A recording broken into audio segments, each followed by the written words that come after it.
Hi Pisces, this is Pisces Hub. Welcome to my channel. So for today's video, gagawa tayo ng daily reading for Pisces sa araw na ito. Okay, so alamin natin kung ano yung mga posibleng mangyari for Pisces sa araw na ito.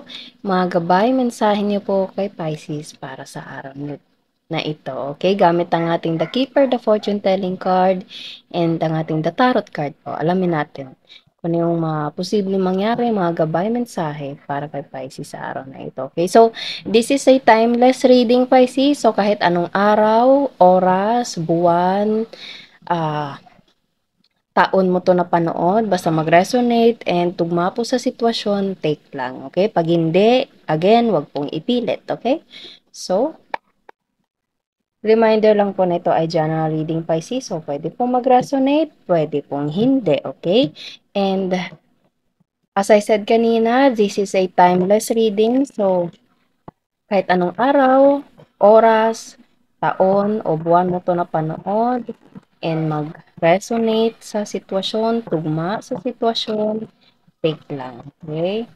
And wala po tayong gender specific, Pisces. So, kahit ma-feminine or masculine man yung lalabas ng mga gender dito sa ating cards, ay pwede po siya sa babae, sa lalaki, and sa LGBT po. Okay?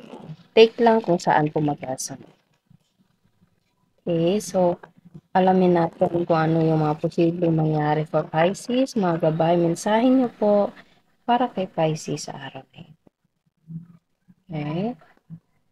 So by tomorrow, Pisces, May 1, alamin natin kung ano yung mga posibleng mangyari for Pisces for the month of May. Okay, so abangan niyo po ang ating upload for the month of May by tomorrow in God's perfect time, okay?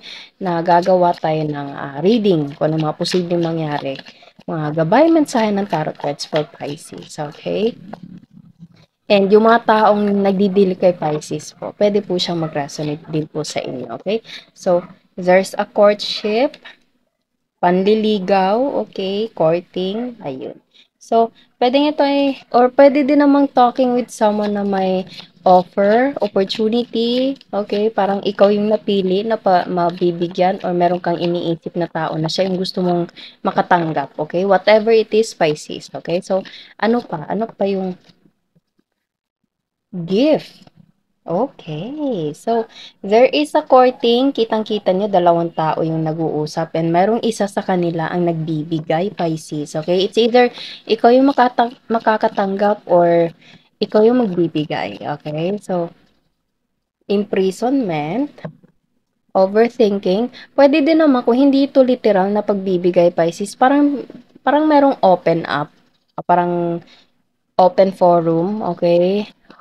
Parang heart-to-heart talk, okay? Honest conversation, pwede din.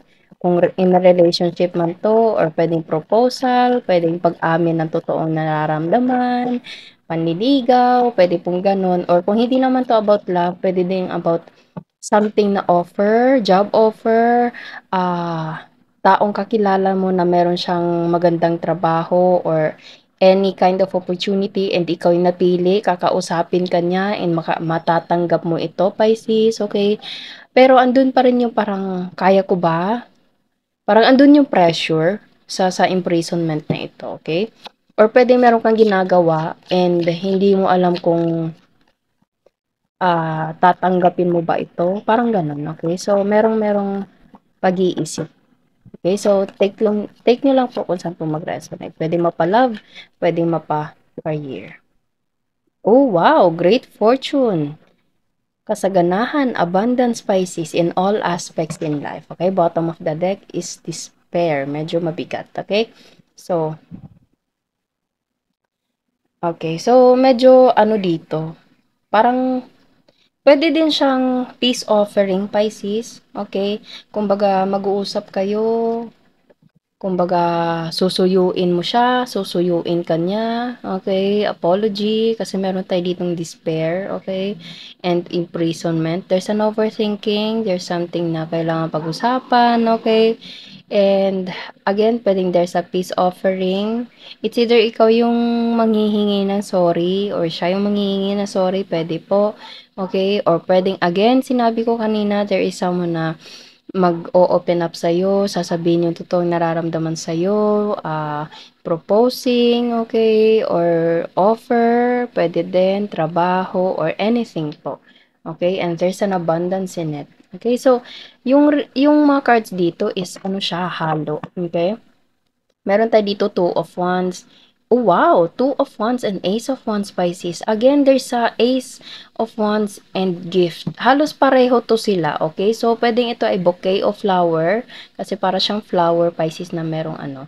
Parang bouquet, alam mo yun. So, or pwede din namang planning to travel towards you, Pisces, or offer na pwedeng merong involved to traveling, lalo na sa malayong lugar. Kasi meron tayo ditong tao na may hawak na globe, and yung kamay niya is nakahawak na dito sa wands, which is halos pareho dito, na halos din pareho ng gift na ito, okay? And nakikita nyo din, meron din ditong parang body of water, parang dagat, meron tayo ditong body of water, and papunta doon, yung parang yung view niya, Pisces, is parang papunta dun. Parang ganito. Ayan. So, yung view niya is parang papunta sa palasyo na ito. Okay? So, it's either this is a opportunity to travel abroad, okay? Or pwedeng there is someone na, again, it's either manghihingi ng sorry, susuyuin ka niya, okay? Or puwedeng merong proposal offer na merong connection sa pagpunta sa malayong lugar. Okay. So take niyo lang po kung saan po mag-resonate po, okay? So, ano pa po ang clarifications, other messages niyo po for Pisces? Puwedeng ito ay nanggaling kay King of Cups. Okay, masculine energy, pwede ikaw to, Pisces, or you're dealing with someone na may masculine energy, okay? Mature person. So, ano pa? Ano pa? Ano pa po? Oh, wow! Wow, Pisces! Happy family. Para siyang ano, para siyang love reading, Pisces. Okay? Or kung hindi naman, again, pwedeng ito ay trabaho na kung saan yung offer ng taong to is hindi lang ikaw yung magbe-benefit kundi buong pamilya nyo, Pisces, okay? So, there's an happy family. Isa to sa pinakagusto kong card, okay? Lalo na masaya yung pamilya, masaya ang buhay, nagpapasalamat sa Panginoon, yung ganito, ganyan, okay? So, pwede meron siyang connection sa love, ay yung sinabi ko nga kanina, okay? Or, pwede din meron connection sa offer po, okay? So, wow! Water sign, Pisces, Cancer, Scorpio. Okay, so full of happiness, full of love, Pisces. Full of abundance, okay? And kanina, Pisces, lumabas yung two of wands. Ngayon naka three of wands na siya. Okay? Yung kanina nakahawak pa lang sa globe na parang halos medyo malayo pa yung tingin niya, pero ito tatlo na yung wands niya, and meron na siyang hawak na meron na siyang natatanaw mismo na parang kabilang isla. Okay? So pwedeng ito ay traveling. Okay, so it's either you will travel, Pisces, to other country, to other place na especially kung dadaan sa body of water, okay, dagat, bato, lawa, sapa, or anuman. Basta medyo malayong lugar, okay? Or this person will travel towards you and he wants or she wants to give you a happy family, Pisces. Wow. Wow, sobrang ganda. Ganda. Okay, so nakikita nyo, there's the Empress card. Motherhood, okay? Feminine. Masculine and feminine, okay? So, nakikita nyo, Pisces, nakatingin siya dito sa feminine na ito, okay? So, this person have a plan